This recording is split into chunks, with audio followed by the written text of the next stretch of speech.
गडकरी फडकरी गावकरी सगळ्यांच्या अथक प्रयत्नातून आदिशक्ती मुक्ताईंच्या असीम कृपेतून हा 318 वर्षाची प्रदीर्घ परंपरा असलेला पालखी सोहळा आणि त्या सोहळ्यातील गोल रिंगण जालना जिल्ह्यामध्ये शहरामध्ये प्रत्यक्ष डोळ्याने याची देही याची डोळा भोगू किंवा पाहू आदिशक्ती मुक्ताईंचा गोल रिंगण सोहळा।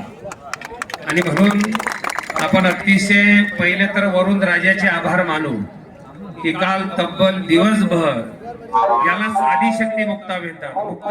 मुक्ताबाई म्हणजे कोण आहे तर मुक्ताबाई म्हणजे हे आहे की आपल्या आनंदाला तसूभरही कुठल्याच प्रकारचं त्या आनंदावर विरजन पडणार नाही, त्याच्याकरता प्रत्यक्ष कृपा करणारी देवता कुठली असेल तर त्या देवतेचं नाव आहे आदिशक्ती मुक्ताबाई। मला आठवते जेव्हा जेव्हा पाऊस नसतो तेव्हा मुक्ताबाईच्या आगमनाने पाऊस येतो आणि पाऊस चालू असला तर वारकऱ्यांच्या आनंदाकरता वरुण राजाला म्हणजे सगळ्या निसर्गाची सृष्टीचं चलनवलन करण्याची सामर्थ्य शक्ती ज्या मुक्ताबाईमध्ये आहे ते हे दैवत आहे। आणि त्यांचा आता गोल रिंगण सोहळा आहे।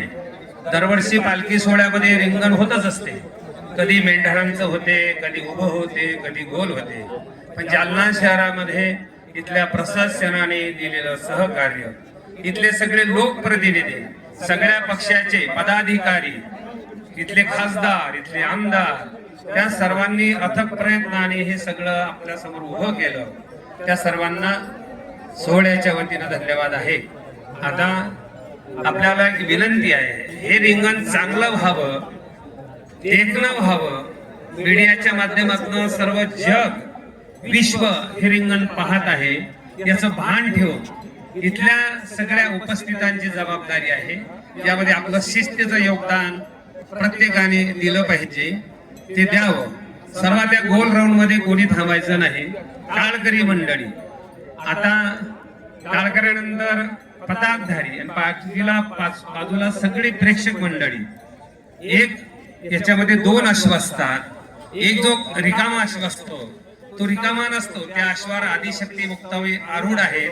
आपल्याला मुक्ताबाईचं अदृश्य दर्शन, कारण मुक्ताबाई कडाडली वीज निरंजनी, जेव्हा मुक्ताबाई जेव्हा गुप्त झाली चराचरामध्ये ज्यांचा वास आहे, आणि असं दृश्य आपल्याला प्रत्यक्ष आईसाहेबांच्या दर्शनातून पहिल्या घोड्यावर पाहायला मिळेल। मागच्या घोड्यावर चोपदार असतो, आदिशक्ती मुक्ताई ज्या घोड्यावर आरूढ आहे त्या घोड्याचं दर्शन जरी आपल्याला झालं तर ते मुक्ताबाईंचंच दर्शन आहे, अशी भावना आपली आहे। आणि म्हणून सगळ्या मंडळीला विनंती आहे, आपण आहे जिथं लांबून लांबून लोक आले परिसरातून, त्या सगळ्यांना धन्यवाद देतो। आदिशक्ती मुक्ताई करता आपण टाकलेलं एक पाऊल, संकटाच्या काळामध्ये आदिशक्ती मुक्ताबाई हजारो पाऊल आपल्याकरता टाकतील, हा प्रत्यय आपल्याला या साधनेतून येईल। आणि म्हणून जी मंडळी उपस्थित आहे त्यांच्या चरणी साष्टांग दंडवत करतो आणि विशाल महाराजांना भजना करता हा माईक देतो। इथं जिल्हाधिकारी, इथलं पोलीस अधीक्षक मित्तलताई, जिल्हाधिकारी, इथले पोलीस अधीक्षक, इथले सगळे प्रशासनामध्ये काम करणारे DYSP, सगळे PI, त्यांना सहकार्य करणारे पोलीस दलातील सगळे त्यांचे सैनिक, इथले महापौर ज्यांनी हे सगळं उपलब्ध करून दिलं, इथले सगळे नगरसेवक, इथल्या या मैदानाचे हायस्कूलचे विश्वस्त सदस्य, मुक्ताई संस्थान, या सगळ्यांच्या वतीनं त्यांचा आभार मानतो आणि भजना करतो। आता एक बाबांना विनंती करतो।